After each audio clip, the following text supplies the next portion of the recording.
আজ এসেছি বেথরডহরি নিচু বাজার ফুটবল ময়দানে ক্রেজি বার্গারের দোকানে। অনেকের কাছে খোঁজ খবর নিয়ে জানতে পেরেছি বেথুয়ার মধ্যে সব থেকে টেস্টি বার্গার খেতে হলে আমাকে ক্রেজি বার্গারেই আসতে হবে। আগে কখনো বার্গার খাওয়া হয়ে ওঠেনি, তাই আমি একটু বেশি এক্সাইটেড ছিলাম। সম্রাট দাদা খুব যত্ন সহকারে আমাদের বার্গার তৈরি করছিলেন। এত পরিষ্কার পরিচ্ছন্ন দোকান খুব কমই দেখেছি। দাদার এত সুন্দর ব্যবহার, এত সুন্দর কথা বলে যে মনে হয় নর্মালটা নিজের কোনো বন্ধুর দোকানে এসেছি। বিভিন্ন কথার মধ্যে দিয়ে দেখতে দেখতেই আমাদের বার্গার রেডি হয়ে গেল।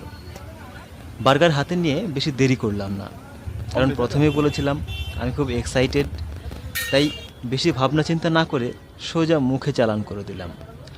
সত্যি বলতে যতটা ভেবেছিলাম তার থেকেও বেশি টেস্টি হয়েছে। তোমরাও একবার ট্রাই করে দেখো। अच्छा है।